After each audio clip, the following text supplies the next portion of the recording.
தோழர்கள் அனைவருக்கும் வணக்கம். முள்ளிவாய்க்கால் 16ஆம் ஆண்டு நினைவேந்தலை ஒட்டி இந்த செய்தி அரசியல் நிகழ்ச்சியை நாம் நடத்தி கொண்டிருக்கிறோம். இந்த இனக்கொலைகளுக்கு இடையில் இருக்கிற தொடர்பு, இதற்கு பின்னால் இருக்கிற காரணிகளை பற்றி நாம் தெரிந்து கொள்ள வேண்டும். இனவழிப்பு இல்லாத ஒரு உலகத்தை உருவாக்குவோம். ஒரு போர்க்குற்றங்கள், மனிதகுல விரோத குற்றங்கள் என்பவை தொடர்கின்றன. அதே நேரத்தில் இனவழிப்பு குற்றம் என்பது எல்லாவற்றிலும் கொடியது. பன்னாட்டு சட்டங்களின்படி இது மிக கொடிய குற்றம். இனவழிப்பு குற்றம் என்பது இன்றைக்கு இனவழிப்புக்கு எதிராக சட்டம் இயற்றி வைத்திருக்கிற நாடுகள் முதலில் இழைத்த குற்றங்கள் தான். அமெரிக்காவில் செவ்விந்தியர்களை இனவழிப்பு செய்தது பிரிட்டனிலிருந்தும் ஐரோப்பாவிலிருந்தும் குடியேறியவர்கள். லத்தீன் அமெரிக்காவில் பழங்குடிகளை இனவழிப்பு செய்தது ஸ்பெயின் நாடு. நியூசிலாந்திலும் ஆஸ்திரேலியாவிலும் நாகரிகத்தை ஏற்றுமதி செய்ய சென்ற பிரித்தானியர்கள் தான் இனவழிப்புகளை செய்தார்கள். ஒன்று, அந்த மண்ணில் தாங்கள் வன்குடியேற்றங்களை அமைக்க வேண்டும் என்பதற்காக. இரண்டாவது, அந்த மண்ணில் தேடி அறியப்படாத அந்த செல்வங்களை கொள்ளையிட வேண்டும் என்பதற்காக. அமெரிக்காவில் கோல்டு ரஷ் என்ற ஒரு பெரிய முயற்சி நடந்தது. அமெரிக்காவினுடைய குறிப்பிட்ட சில பகுதிகளில் மண்ணிற்குள் தங்கம் புதைந்திருக்கிறது என்ற செய்தி பரவியவுடனே இந்த வெள்ளையர்கள், ஐரோப்பாவிலிருந்து போய் குடியேறியவர்கள், இன்னும் புதிதாக பல பேரையும் வரவழைத்துக் கொண்டு இந்த தங்கத்தை அள்ளுவதற்காக படை திரண்டு போனார்கள். அவர்கள் அந்த மண்ணில் ஏற்கனவே, அது ஆளரவமற்ற மண் அல்ல, மக்கள் குடியிருந்தார்கள். அவர்களுக்கு செவ்விந்தியர்கள் என்பது சரியான பெயர் அல்ல. கொலம்பஸ் மேற்கிந்திய தீவுகளில் போய் கப்பலை விட்டு கரையேறுகிற போது இந்தியா என்றும் இந்தியாவுக்கு மேற்கு இருக்கிற தீவுகள் என்றும் கருதி கொண்டார். அதாவது அந்த பெயர் வெஸ்ட் இண்டீஸ் மேற்கிந்திய தீவுகள் என்ற பெயர் வந்தது. கிழக்கிந்திய தீவுகள் என்பது இங்கே இருக்கிறது. உண்மையிலேயே இந்தியாவுக்கு கிழக்கே இருக்கிறது, இந்தோனேஷியா போன்ற இந்த தீவுகள். ஆனா அதுக்கு தவறாக ஒரு பெயர் சூட்டப்பட்டது. அந்த தீவுகளிலும் அதை ஒட்டி இருக்கிற பெருநிலப்பரப்பாகிய வட அமெரிக்கா, மத்திய அமெரிக்கா, தென் அமெரிக்கா, இந்த கண்டங்களிலும் வாழக்கூடிய மக்கள் இந்தியர்கள் என்ற ஒரு தவறான கருத்து உருவானது. அந்த இந்தியர்கள் கருப்பாக இல்லை, அவர்கள் சிவப்பாக இருக்கிறார்கள். எனவே இவர்கள் சிவப்பிந்தியர்கள் என்று ஒரு பொய் பெயர் சூட்டப்பட்டது. இன்றைக்கு அந்த பெயர் தான் தொடர்கிறது. இன்கா பழங்குடிகள் என்று அவர்கள் குறிப்பிடப்படுகிறார்கள். சரி, அந்த ஒரு பெயர் இருக்கட்டும். ஆனா அவர்கள் பழங்குடி மக்கள். அவர்களை ஒழித்து கட்டிவிட்டுத்தான் பெரிய இனப்படுகொலைகளை நிகழ்த்திவிட்டுத்தான் ஐரோப்பாவிலிருந்து சென்ற வெள்ளையர்கள் அந்த அமெரிக்க கண்டத்தை கைப்பற்றிக் கொண்டார்கள். நான் 84 அமெரிக்கா சென்றிருந்த போது, 94 சென்றிருந்த போது, கிராண்ட் கேன்யனை பார்ப்பதற்காக நாங்கள் ஒரு வாகனத்தில் சென்றோம். எங்கள் வாகனத்தை ஓட்டி வந்தவர் ஒரு வெள்ளை பெண்மணி. அவர்தான் எங்களுக்கு கைடு. ஒரு இடத்துல வண்டியை நிறுத்தி விட்டு சொன்னார், இதோ தெரிகிறது பாருங்கள், இங்கேதான் செவ்விந்தியர்கள் கூட்டம் கூட்டமாக கொலை செய்யப்பட்டார்கள். என்னை இப்போதும் அந்த குற்ற உணர்வு வாட்டுகிறது. என்னுடைய மூதாதையர் ஏன் இப்படி செய்தார்? இந்த மக்கள் செய்த பாவம் என்ன? இந்த மக்கள் எங்களுக்கு எதிராக எதையும் செய்யவில்லை, ஆனால் நாங்களை கொன்று போட்டோம் என்று அவர் கண்ணீர் வடித்தார். ஒரு குற்ற உணர்வோடு அதை சொன்னார். நீங்க அண்மையில் கூட ஜார்ஜ் ஃபிளாய்டு நிகழ்ச்சியை ஒட்டி கருப்பு உயிர்களும் பொருட்டாகும் இயக்கம் நடக்கும் போது கொலம்பஸின் சிலையை அந்த மக்கள் உடைத்தெறிந்தார்கள். கொலம்பால் தான் அவன் இந்த அமெரிக்க கண்டத்தை கண்டுபிடித்ததால் தான் இவ்வளவு பெரிய அளவுக்கு இன அழிப்புகள் நடந்தன என்று காரணமாக சொன்னார்கள். இன்னைக்கும் நியூசிலாந்து, ஆஸ்திரேலியா இவையெல்லாம் இந்த குற்றங்களை ஒத்துக்கொண்டிருக்கிறார். கன்ஃபெஷன் கொடுத்திருக்கிறாங்க. அவர்களுக்கு நாங்கள் சலுகைகள் கொடுக்கிறோம், சமத்துவம் கொடுக்கிறோம், உரிமைகள் கொடுக்கிறோம் என்றெல்லாம் கொடுத்திருக்கிறார்கள். உலக வரலாற்றை பயிலுகிற யாருடைய கட்சியும் அமெரிக்க வெள்ளையர்கள், ஆஸ்திரேலியா, நியூசிலாந்து வெள்ளையர்கள் எல்லாம் அவரவர் நாட்டுக்கே திரும்பி போய்விட வேண்டும் என்பதல்ல.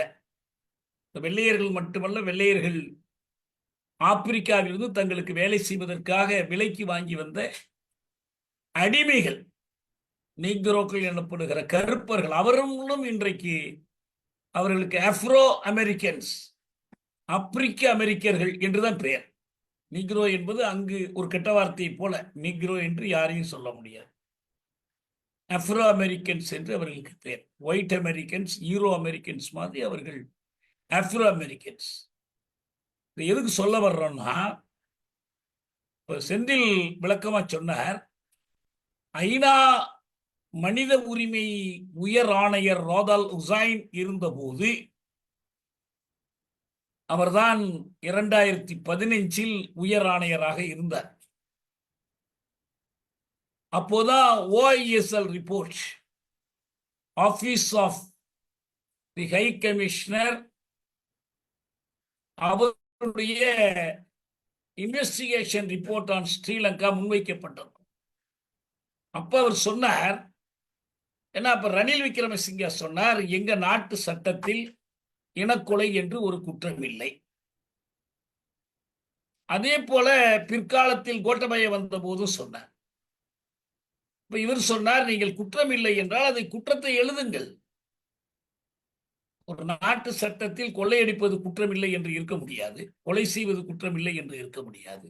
இப்ப இனக்கொலை என்ற ஒன்று நிகழும் போது இந்த குற்றம் எப்படி இருக்க முடியும்? அதே நேரத்தில் இந்த கன்வென்ஷன் ஆன் ஜெனோசைட், இனக்கொலை அல்லது இனவழிப்பு பற்றிய அந்த ஒப்பந்தம் என்பது ஒரு பன்னாட்டு சட்டம்.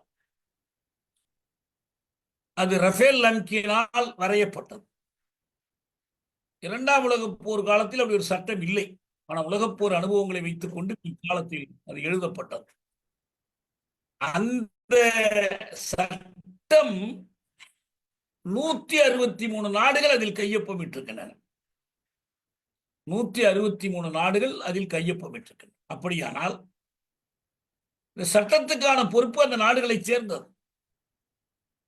இதுவரைக்கும் ஸ்ரீலங்கா குறித்து வந்திருக்கக்கூடிய வல்லுநர் குழு அறிக்கை, ரெக்கார்டிங் ஸ்டாப்னு கொடுத்துருக்காரு பாருங்க, மதியவன் மகிழன் ரெக்கார்டிங் எனக்கு வச்சாங்க பாருங்க, ரெக்கார்ட் ஆகவில்லைங்கிறாங்க பாருங்க. நீங்க அவர் பார்த்து ரெக்கார்டு இது முடிஞ்சிருச்சு, ஆயிட்டுக்குல்ல சார், நீங்க தொடருங்க. 163 நாடுகள் இந்த ஒப்பந்தத்தில் கையெழுத்திட்டு. ஆனால் எந்த ஒரு நாடும் இந்த கிடைத்திருக்கிற சான்றுகளை வைத்துக் கொண்டு இந்த இனவழிப்புக்கான ஒரு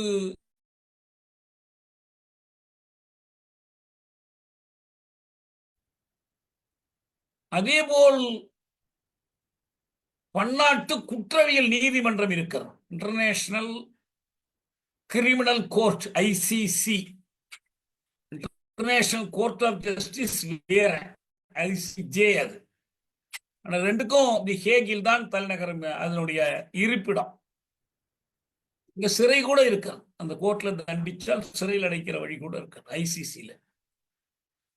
இந்த ICC என்பது ஐநா அங்கம் அல்ல, தனியாக தோற்றுவிக்கப்பட்டது. அடுத்தடுத்து நடந்த இனக்கொலைகளை ஒட்டி தோற்றுவிக்கப்பட்டது. அதாவது ஐநா இல்லை என்றாலும் ICC இருக்கும். இந்த இன்டர்நேஷனல் கிரிமினல் கோர்ட்ல வழக்கு தொடருவதற்கான வாய்ப்பு அந்த ரோம் சட்டத்தில் கையொப்பமிட்ட நாடுகளுக்கு உண்டு. இந்தியாவோ ஸ்ரீலங்காவோ அதுல கையொப்பமிடவில்லை. ஆனால் மேற்கத்திய நாடுகள்லாம் கையொப்பமிட்டிருக்கின்றன. ஏனென்றால் இந்த மேற்கத்திய நாடுகள் ஒவ்வொரு நாட்டிலும் உள்நாட்டு நீதிமன்றத்திலே வழக்கு போடுறோம். இனக்கொலைக்காக போடுறோம், போர்க்குற்றங்களுக்காக வழக்கு போடலாம். ஆனால் இவங்க யாரும் அதை செய்வதில்லை. ஆனால் இந்த இனக்கொலைகள் இன்றைக்கு நிகழக்கூடிய நாடுகள், நீங்க கடைசி ஐரோப்பாவில் இனவழிப்புகள் யூகோஸ்லாவியாவில் அதிகமாக நடந்தன. யூகோஸ்லாவியாவை நாம மேற்கு ஐரோப்பாவின் ஒரு பகுதியாக கருத முடியாது. அது கிழக்கு ஐரோப்பாவினுடைய ஒரு பகுதி. மார்ஷல் டிட்டோ இறந்த பிறகு யூகோஸ்லாவியாவில் செர்பியர்கள் ஆதிக்கத்துக்கு எதிராக பல்வேறு தேசிய இன குடியரசுகள் போராடினார்கள். அதெல்லாம் கலைஞ்சு போய் இப்ப ஒரு ஐரோப்பிய மைய அரசியலின் அடிப்படையில் அந்த கொசோவா, குரேஷியா, மாண்டினீக்ரோ இந்த பகுதிகளில் எல்லாம் பொது வாக்கெடுப்பு நடத்தப்பட்டு எல்லாம் தனித்தனி நாடுகள் ஆயிடுச்சு. இப்ப அந்த பிரச்சனை ஒளிஞ்சு போச்சு. அந்த எதிர்த்து போராடிய குடியேறிய செர்பியர்கள் உள்நாட்டு போரை தூண்டினார்கள். அது முடிஞ்சு போச்சு. இங்க என்ன கூர்ந்து பார்க்க வேண்டி இருக்குன்னா, இனவழிப்பு அல்லாத வேறு தீர்வுகளை காண்பதில் மேற்கு ஐரோப்பிய நாடுகள் முனைப்பா இருக்காங்க. பிரிட்டன், அயர்லாந்து நீண்டகால போராட்டம், ஐரிஷ் ரிப்பப்ளிக்கன் ஆர்மி போராடியது. அங்கு அவர்கள் ஒரு பேச்சுவார்த்தை நடத்தி ஒரு ஒப்பந்தம் ஏற்பட்டு ஒரு வாக்கெடுப்பு நடத்துவதற்கு ஒத்துக்கிட்டு இருக்கிறாங்க. ஸ்காட்லாந்துல ஏற்கனவே வாக்கெடுப்பு நடத்திட்டாங்க. பிரான்ஸ் அதன் கையில் இருக்கிற பல பழைய குடியரசுகள், பல பழைய காலனிகள் ஆப்பிரிக்கா மற்ற இடத்திலிருந்து வெளியேறுவதற்கு பேச்சு நடத்துகிறார். இதை எப்படியோ சமரசமா கொண்டு போய் முடிக்கிற ஒரு முயற்சி நடக்கும். அவர்கள் இனக்கொலையை சட்டத்தில் எழுதி வைத்திருக்கிறார். ஆனால் இனக்கொலை பெரிய அளவில் நடைபெற்ற கம்பூச்சியா, மிக அண்மையில் நடைபெற்ற மியான்மரில் ரோஹிங்கியாக்களுக்கு எதிராக இனக்கொலை நடந்தது. 71க்கு முன்னர் வங்கதேசத்தில் நடந்தது, பாகிஸ்தானிய இராணுவத்தினால் நடந்தது. பலூச்சிஸ்தானில் பாகிஸ்தானிய இராணுவத்தால் நடந்தது.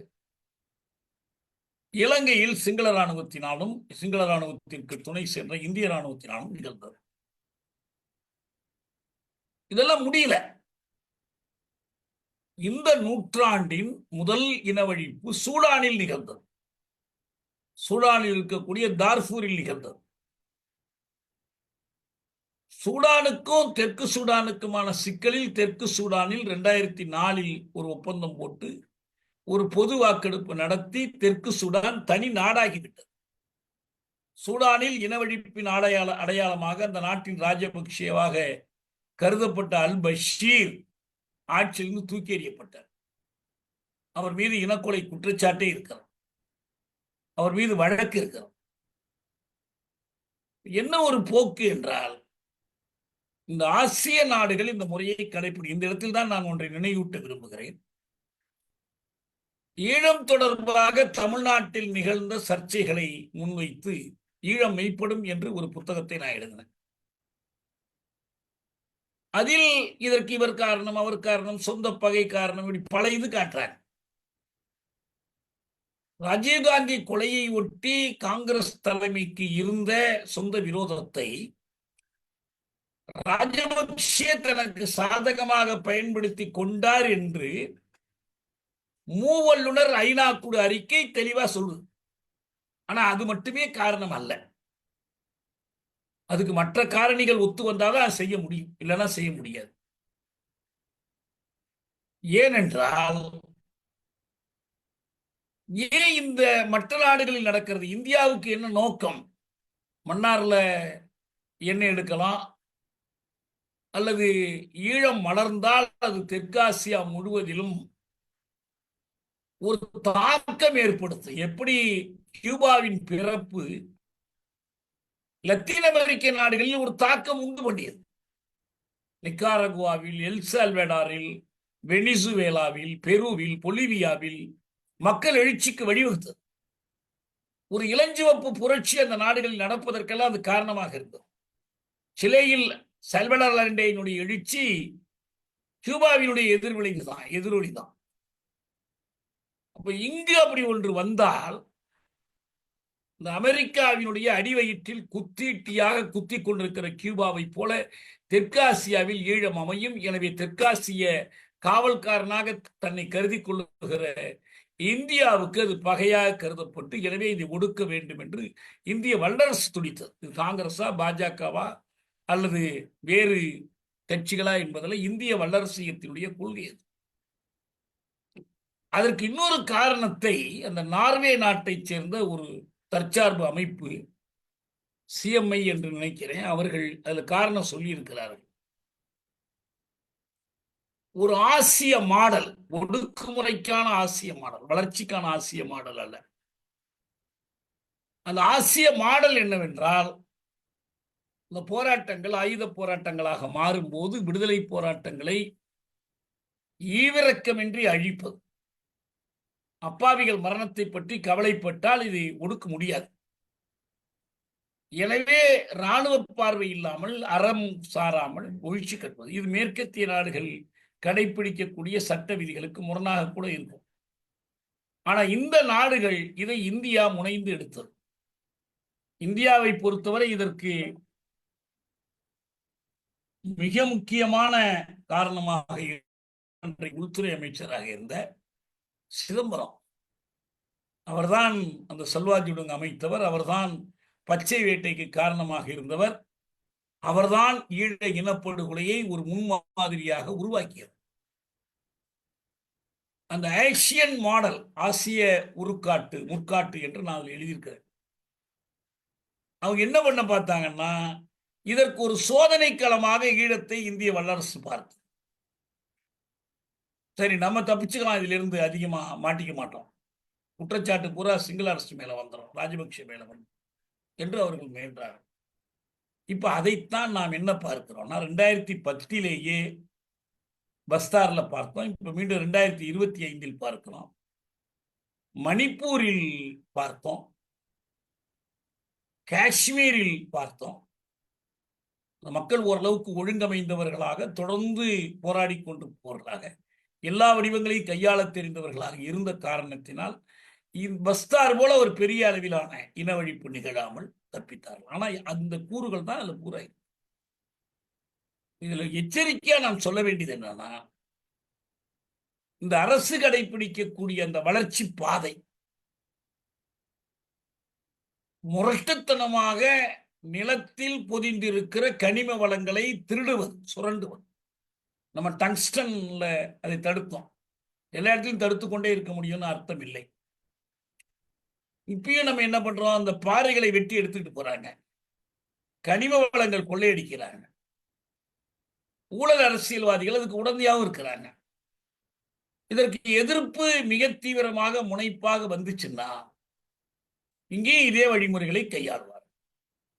ஆகவே ரொம்ப சுருக்கமா சொல்றேன், இனவழிப்பு ஜெனோசைட் என்று சொல்வது ஒரு கட்சியினுடைய ஒரு தலைமையினுடைய தனி மனிதர்களுடைய விரோதத்திலிருந்து வருவதல்ல, அவர்களது பைத்தியக்காரத்தனத்திலிருந்து வருவதல்ல.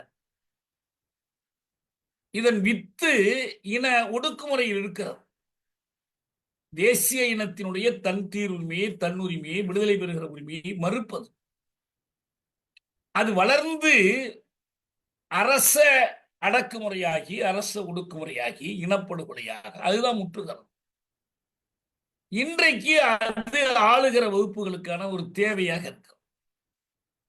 இதை கடுமையாக எதிர்ப்பதற்கு முன்வர மாட்டேங்கிறாங்க. ராதால் ஹுசைன் சொன்னார்ல, இனக்கொலையை நீ பஸ்தாருக்காக பேசுற நாம் கேட்கலாம், இந்திய அரசு இனக்கொலையை குற்றமாக்கணும். நான் இப்ப அண்மையில சிபிஎம் கட்சி மாநாட்டுக்கு வெளியிட்டு இருக்கிற அறிக்கையை படிச்சேன். அது இறுதி அறிக்கை கிடைக்காதனால நான் அதை பத்தி பேசாம இருக்கேன். பழங்குடிகள் என்று ஒரு தலைப்பு இருக்கு. அதுல அந்த தலைப்பின் கீழ் பஸ்தாரில் நடத்தப்படுகிற போரை பற்றி ஒரு வார்த்தை கூட இல்லை. ஏதோ பழங்குடிகள் அவங்களுடைய காட்டுல தனிமையா வாழ்வதற்கான உரிமை பறிபோய் கொண்டிருக்கிறது, அப்படிதான் அணுகிறாங்க. ஏன்னா இது நந்திகிராமலையோ அல்லது சிங்கூர்லயோ நடந்த நிகழ்ச்சிகளோடு ஒப்பிட்டு பார்க்க வேண்டிய தேவை வரும்.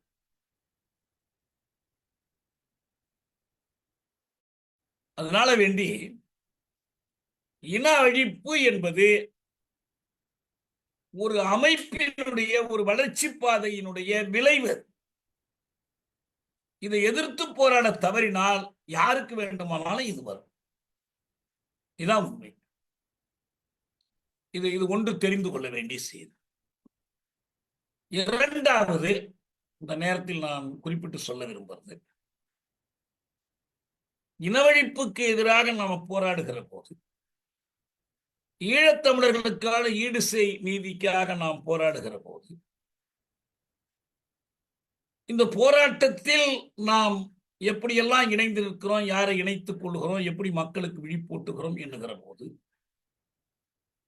வேறு அரசியல் போக்குகள் குறுக்கும் நெடுக்குமாக ஓடுகின்றன. நாம் ஏற்கனவே நானும் தோழர் செந்திலும் இந்த நிகழ்ச்சியில தான் 2008-9 காலத்தில் ஈழத்தில் தீவிரமடைந்த அந்த போரில் இந்திய அரசினுடைய துணையோடு ராஜபக்சே நடத்திய அந்த போரில் இந்திய அரசினுடைய அதிகாரிகளும் சிங்கள அரசினுடைய அதிகாரிகளும் நெருங்கி நின்று நடத்திய போரில் தமிழக அரசியல் கட்சிகளுடைய பங்கு என்ன? இந்திய ஆளுங்கட்சிகளில் ஒன்றாக இருந்த திமுகவினுடைய பங்கு, இந்திய ஆளுங்கட்சிகளில் ஒன்றாக மட்டுமல்ல, தமிழ்நாட்டில் மாநில ஆளுங்கட்சியாகவும் இருந்துச்சு. இதை பற்றி நாங்க 2 பேரும் பேசி அது கிடைச்சா நம்ம திரும்ப கூட அதை வெளியிடுறோம். சரி, அப்படியானால் இதுக்கு எப்படி தண்டிக்கிறது? நம்ம வாக்காளர்கள் வாக்குச்சீட்டை கொண்டுதானே தண்டிக்கணும் அப்படின்னு நண்பர்கள் கருதுகிறார். நான் பலமுறை எழுதுறேன், மீண்டும் சொல்றேன். தேர்தல் என்பது ஒரு அரசியல் போராட்டம். எவர் ஒருவரையும் தண்டிப்பதற்கோ எவர் ஒருவருக்கும் பரிசு கொடுப்பதற்கோ ஆன வழிமுறை அல்ல. இவருக்கு நன்றி பாராட்டணும், எனவே இவருக்கு வாக்களியுங்கள், இவரை தண்டிக்கணும், எனவே இவருக்கு வாக்களியுங்கள் என்று செய்ய முடியாது. ஏன்னா மோதிக்கொள்ளுகிற அரசியல் சக்திகள் யார்? அதுல நமக்கு இருக்கிற வாய்ப்பு என்ன? சென்ற நாடாளுமன்ற தேர்தலில் 3வது முறை நரேந்திர மோடி ஆட்சிக்கு வர துடிக்க போது அதை தடுத்து நிறுத்துவது நம்முடைய முதன்மை கடமையாக இருந்த போது, அது பாசத்துக்கும் தமிழக மக்களுக்குமான போராட்டம் என்று நாம் வரையறுத்த போது என்ன பண்ண வேண்டிச்சு? பாசத்தை தனிமைப்படுத்த வேண்டிய தேவை. தனிமைப்படுத்துவதற்கு நாம் என்ன செய்ய வேண்டியிருக்கு? எல்லாரையும் ஒன்றுபடுத்த வேண்டியிருக்கு, எல்லாருக்கும் ஆதரவு கொடுக்க வேண்டியிருக்கு. யாரால் பாயசத்தை தோற்கடிக்க முடியுமோ அவங்களை ஆதரிக்க வேண்டியிருக்கு. கஷ்டம்தான் இது, சங்கடத்தோடு தான் செய்யணும். ஆனால் வேற வழி இல்லை, நமக்கு அந்த வலிமை இல்லை. இவங்கெல்லாம் இல்லாம நாமே அதை தோற்கடிக்க முடியும் என்ற வலிமை இல்லை. அப்படி நாம செய்யற காரணத்தினால் உடனே நாமெல்லாம் இந்த இனப்படுகொலைக்கு ஆதரவாளர்களின் ஆதரவாளர்கள், அவங்கள்ட்ட துரோகம் பண்ணவர்களுக்கு நாம் மக்களை காட்டி கொடுக்கிறோம் என்றெல்லாம் பொருள் கிடையாது. ரெண்டு போராட்டங்கள், ரெண்டையும் ஒன்னா இணைத்து நடத்துகிற வாய்ப்பு நமக்கு இல்லை. ஆனா நான் ஒன்று மட்டும் சொன்னேன், இன அழிப்புக்கு நீதி கோருவதற்கான போராட்டத்திற்கு இருக்கிற ஒரே ஒரு வாய்ப்பு இந்த கட்சி தலைமையின் ஆதரவை பெறுவதோ அந்த கட்சி தலைமையின் ஆதரவை பெறுவதோ அல்ல. தமிழ் மக்களுக்கு விழிப்பூட்டி அவர்களது ஆதரவை பெறுவதுதான். தமிழ் மக்களுக்கு விழிப்பூட்டி நடந்திருக்கிற குற்றங்களை எடுத்து காட்டி வெளிவந்திருக்கிற அறிக்கைகளை எல்லாம் சான்று காட்டி இதற்கு நாம் நீதி பெற வேண்டும். அந்த நீதி என்பது ஒன்று குற்றமடைத்தவனை தண்டிப்பதாக இருந்தால் மட்டும் போதாது, மீண்டும் அந்த குற்றம் நிகழாமல் தடுப்பதற்கான உறுதிப்பாட்டை ஏற்படுத்துவதாகவும் இருக்க வேண்டும். அதாவது நான் ரெக்கரன்ஸ் என்று சொல்வாங்க, மீண்டும் நிகழவிடாமல் தடுப்பதற்கான நீதியாக இருக்க வேண்டும். அந்த நீதியை பெற வேண்டுமானால் நமக்கு என்ன வேண்டும் என்றால், இந்த நாட்டில் மக்களை திரட்டுவதற்கான குடியாட்சிய உரிமைகள், ஜனநாயகம் வேண்டும். ஒரு அப்பட்டமான பாயச அரசின் கீழ் நாம் இந்த போராட்டத்தை நடத்த முடியாது. எல்லா போராட்டங்களையும் போல அதையும் நம்ம விட்டுற வேண்டியதான். தொழிற்சங்க போராட்டம், ஒப்பந்த தொழிலாளர் முறைக்கு எதிரான போராட்டம், ஆற்று நீர் உரிமைக்கான போராட்டம், இடஒதுக்கீட்டுக்கான போராட்டம், இப்படி எல்லா போராட்டங்களுக்கும் என்ன வேண்டும் என்றால், இது ஆதரவா அது ஆதரவா என்பதல்ல, நமக்கு களம் இருக்க வேண்டும். அந்த களத்தை இழந்து விட்டு நாம் எந்த போராட்டத்தையும் நடத்த முடியாது. நமக்கு இதுல தண்டிக்கிற நோக்கத்தில் நாம் வாக்குகளை பயன்படுத்தணும்னு சொன்னா, தண்டிக்க நினைக்கிறவர்களையும் தண்டிக்க முடியாது, இந்த களத்தையும் நாம் பாதுகாக்க முடியாது. இதை புரிந்து கொள்ளாமல் தோழர்கள் அவனை தண்டிக்க வேண்டாமா, அவனுக்கு ஓட்டு போடலாமா, அப்ப இவன் நமக்கு நல்லவனா இருக்கான், இவனுக்கு ஓட்டு போட வேண்டாமா, இவன் ஒரு பாவமும் செய்யாதவனா இருக்கான். நான் அன்னைக்கே சொன்னேன், ஒருத்தர் நல்லவரா இருக்காரு, தேர்தல் நிக்கிறவர்னா அந்த நல்லவனுக்கு நீங்க பொண்ணு கொடுங்க, நல்லவனுக்கு சொத்து எழுதி கொடுங்க, ஆனா நல்லவனுக்கு ஓட்டு போடாதீங்க. கெட்டவனுக்கு ஓட்டு போடணுங்கிற அர்த்தத்தில் இல்லை, நல்லவன் என்ற அளவுகோலை மட்டும் வைத்துக் கொண்டு வாக்குரிமை பயன்படுத்த முடியாது. அதனால நமக்கு என்ன தேவைப்படுதுன்னா, இனவழிப்புக்கு எதிரான போராட்டத்தில் நாம் மூன்றி நிற்க வேண்டும், உறுதியாக நிற்க வேண்டும். நீதிக்காக போராட முன்னுகிறவர்களோடு நெருக்கமாக நாம் ஒன்றுபட வேண்டும். அதே நேரத்தில் இந்த போராட்டத்தில் கடைந்தெடுத்த பகைவர்களுக்கு எதிராக, விடாக்கண்டர்களான பகைவர்களுக்கு எதிராக மற்ற எல்லோரோடும் முழுமையாகவோ அரைகுறையாகவோ அணி சேர வேண்டிய கட்டாயம். எது முடியுமோ அதை செய்யணும். நம்ம இதை புரிந்து கொள்ளுகிற திறன் இருந்தால் மட்டும்தான் இந்த போராட்டத்தை நாம், இது ஒரு நீண்ட கால போராட்டம், இதை நாம் நடத்த முடியும். இது இப்ப நேற்று தோழர் ரவி ரொம்ப அழகா சொன்னார். பஸ்தாரிடம் அனுதாபம் கொண்டு பஸ்தார் பழங்குடிகளுக்காக நடத்தப்படுகிற போராட்டம் அல்ல இது. நாம் நம்முடைய இயற்கையை, நம்முடைய வாழ்வை பாதுகாத்துக் கொள்வதற்காக நடத்துகிற போராட்டம். எனவே இந்த போராட்டத்தில் நாம் எல்லோரும் இணைந்திருக்கணும். நிச்சயமாக இனவழிப்பு இல்லாத ஒரு உலகத்தை படைக்க முடியும் என்ற நம்பிக்கையோடு, இனவழிப்புக்கு மூல காரணமாக இருக்கிற பொருளியல் பண்பாட்டு காரணிகளை அகற்றுவதற்காக நாம் போராட வேண்டும். அதே நேரத்தில் நடந்த இனவழிப்புக்கு அந்த குற்றவாளிகள், அரசியல் இராணுவ தலைவர்கள் தண்டிக்கப்படுவது முக்கியம். மீண்டும் அந்த குற்றம் நிகழாத ஒரு பாதுகாப்பை, அரசியல் தீர்வை, பொலிட்டிக்கல் சொல்யூஷன் அவர்களுக்கு கொண்டு வரணும். இந்த இடத்துல ஒண்ணு மட்டும் நான் சொல்ல வரேன். இந்த தமிழரசு கட்சி போன்ற அமைப்புகள், ஈழத்தில் இயங்குகிற அமைப்புகள் கிட்டத்தட்ட செல்வா காலத்துல தொடங்கி, செல்வா கட்சியினுடைய தலைவர், இந்த கட்சி பேரே என்னங்க, ஃபெடரல் பார்ட்டி, கூட்டரசு கட்சி. இந்த கூட்டரசு கட்சி காலத்திலிருந்து தொடங்கி இப்ப வரைக்கும் ஒரு கிளிப்பிள்ளை போல் அதை சொல்லிக்கொண்டே இருக்கிறாங்க. எங்களுக்கு சமஷ்டி வேண்டும், அவங்க அப்படிதான் வழக்கமா சொல்லுவாங்க. சமஷ்டி தீர்வு வேண்டும். யார்கிட்ட போய் கேட்கறது? அது என்ன சமஷ்டி தீர்வு? சில அதிகாரங்களை மட்டும் அவன்கிட்ட கொடுத்துட்டு மிச்ச அதிகாரங்களை நாங்களே வச்சுக்குவோம். இதுதான் சமஷ்டி தீர்வு. ராணுவ அதிகாரம் யார்கிட்ட இருக்கும்? மைய அரசு கிட்ட இருக்கும். எப்படி அந்த ராணுவம் உங்களுக்கு எதிராக செயல்படுவதை தடுக்க முடியும்?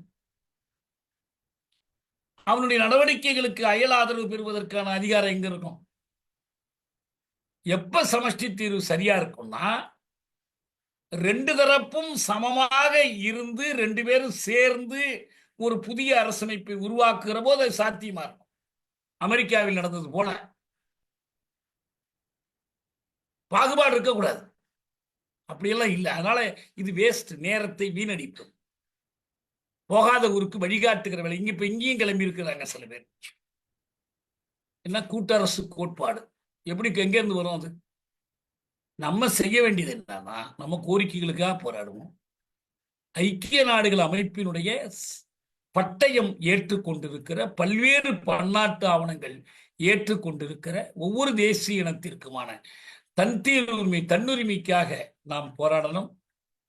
அதன் மூலம் நாம் இறைமை பெறணும், விடுதலை பெறணும். அதுதான் மக்களை பாதுகாப்பதற்கு, இன அழிப்பை தடுத்து நிறுத்துவதற்கான வழி. நம்ம அடுத்தடுத்து இந்த செய்திகள் குறித்து பேசுவோம். செந்தில் கொஞ்சம் சொல்லி முடிக்கட்டும், அவர் வந்துட்டாரு. செந்தில் பேசுற பிறகு முடிச்சது. செந்தில் மியூட் எடுத்துட்டு பேசுங்க செந்தில். தொடரும். நீங்க பேசிட்டீங்க. நான் சொன்ன அந்த இடத்துல நான் அப்படியே பேசி இடையா இருந்து முடிச்சிட்டேன். முடிச்சாம அந்த இடத்துல ஒரு இதுக்கு கேப் வந்துருச்சு. ஒரே ஒரு கருத்து மட்டும் இப்ப நான் நீங்க சொன்னதை ஒட்டி சொல்றது என்னன்னா, ம். இந்த பழிவாங்குதல், இவங்களை தண்டிக்கணும் அவங்கள தண்டிக்கணும். இப்ப நிறைய தோழர்கள் வந்திருக்காங்க, கொஞ்சம் ஈழத்து விடுதலையில அக்கறை உள்ள தோழர்கள். இப்ப இவங்களை தண்டிக்கணும், காங்கிரஸ் எதிர்ப்பு, திமுக எதிர்ப்பு, பிஜேபி எதிர்ப்பு, அப்படி வந்து இந்த சிக்கலை வந்து பார்க்கறதுக்கு மாறா, ஈழ பிரச்சனை என்பது சிங்கள பௌத்த பேரினவாதத்திற்கும் தமிழீழ மக்களுக்கும் இடையிலான முரண்பாடு. இந்த முரண்பாட்டை இந்த சிக்கலில் தீர்வு காண்பதுதான் இந்த போராட்டம். அந்த வகையில் நமக்கு இதுல முதன்மை எதிரி என்பது சிங்கள பௌத்த பேரினவாதம் தான். இந்த சிங்கள பௌத்த பேரினவாதத்தை முறியடிப்பது என்பது அந்த அந்த முரண்பாட்டின் வளர்ச்சி நிலை என்பது இன்னைக்கு வந்து ஒரு தமிழீழ தனி அரசு வழியா தான் சாத்தியம். அது அதோட உச்சகட்டம் தான் அரச ஒடுக்குமுறை, ஒரு இராணுவ ஒடுக்குமுறை. அதுல இருந்து அந்த ராணுவம் வந்து ஒரு இன அழிப்பு எந்திரமாக செயல்பட்டது. இன்னைக்கு வந்து ஒரு ஸ்ட்ரக்சரல் ஜெனசைடு, ஒரு கட்டமைப்பு வகைப்பட்ட இன அழிப்பா நடந்துட்டு இருக்கு. அப்ப இதுல வந்து எதிரியை, அதாவது நம்முடைய செயலுத்தி என்பது எதிரியை ஆக அதிகபட்சமாக தனிமைப்படுத்துவது என்பதுதான் நம்முடைய செயலுத்தியாக இருக்கணும். புதிய புதிய எதிரிகளை உற்பத்தி செய்வது. இப்ப ஈழச்சிக்கலில் கூட கடந்த முள்ளிவாய்க்காலின் படிப்பினை கூட சிங்கள அரசால் வந்து கியூபாவையும் அமெரிக்காவையும் இஸ்ரேலையும் பாலஸ்தீனத்தையும் இந்தியாவையும் பாகிஸ்தானையும் சீனாவையும் எல்லோரையும் தங்களுக்கு நட்பு சக்தியாக மாற்ற முடிந்து அவர்கள் வந்து பயன்படுத்தி கொண்டார்கள் இன அழிப்பு போருக்கு. ஆனால் எதிரும் புதிருமான இவர்களில் உலகத்தில் யாருமே நமக்கு நண்பர்களாக இல்லை. இந்த போராட்டம் நடக்கும் போது யாருமே இல்லை. உண்மையான அர்த்தத்தில் தமிழ்நாட்டில் கூட தமிழீழ விடுதலை போராட்டம் அயன்மைப்பட்டு தான் இருந்தது. ராஜீவ் கொலையை தொடர்ந்த தமிழக அரசியல் சூழல் என்பது தமிழீழ விடுதலை போராட்டத்திற்கு ஒரு ஏதுவான சூழலாக இல்லை. அந்த அளவிற்கு அந்த போராட்டம் உள்ளும் புறமும் தனிமைப்பட்ட ஒரு நிலையில் தான் எதிரியால் வீழ்த்தப்பட்டது. நம்முடைய ஒரு செயலுத்தி என்பது எதிரியை ஆக அதிகபட்சமாக அதாவது முரண்பாட்டின் முதன்மை கூற்றில் கூட ஒரு முதன்மை முரண்பாட்டில் கூட ஒரு முதன்மை கூறு என்ன என்று அதை குறிவைத்து, அதை இலக்கு வைத்து அடிப்பதுதான் நம்முடைய ஒரு செயலுத்தியாக இருக்க வேண்டும். மாறாக நமக்கு குறிப்பாக தமிழ்நாட்டில் ஈழ ஆதரவு ஆற்றல்கள் கூட எப்படி இதை அணுகுகிறார்கள் என்றால், அதாவது ஒரு ஒரு சண்டை, ரெண்டு பேருக்கு இடையிலான சண்டை, போட்டி, பழிவாங்கும் உணர்ச்சி, அப்படி அணுகிறதுக்கு மாறாக ஆக அதிகபட்சமாக எதிரியை தனிமைப்படுத்துவது. இப்ப பாய்காட் ஸ்ரீலங்கா என்ற முழக்கம் கூட வடிந்து போய்விட்டது. இப்ப மோடியால் வந்து அங்க போய் ஒரு ஒப்பந்தம் போட்டு வரக்க முடியுது. ஆனா நமக்கு அதுல கவனம் இல்லை. என்ன ஆயிடுச்சு, ஈழ பிரச்சனை என்பது தமிழ்நாட்டின் லாவணி அரசியலுக்கும் தமிழ்நாட்டு பதவி அரசியலுக்கும் தன்னல அரசியலுக்கும் தன்னை முன்னிலைப்படுத்திக் கொள்ளக்கூடிய அரசியலுக்குமான ஒரு களமாக மாற்றப்பட்டிருக்கிறதே ஒழிய, ஈழத்தமிழரின் நலன் அங்கு முதன்மைப்படுத்தப்பட்டால் ஆக அதிகபட்ச ஐக்கியத்தை நம்மால் இங்க கூட சாத்தியப்படுத்த முடியும்.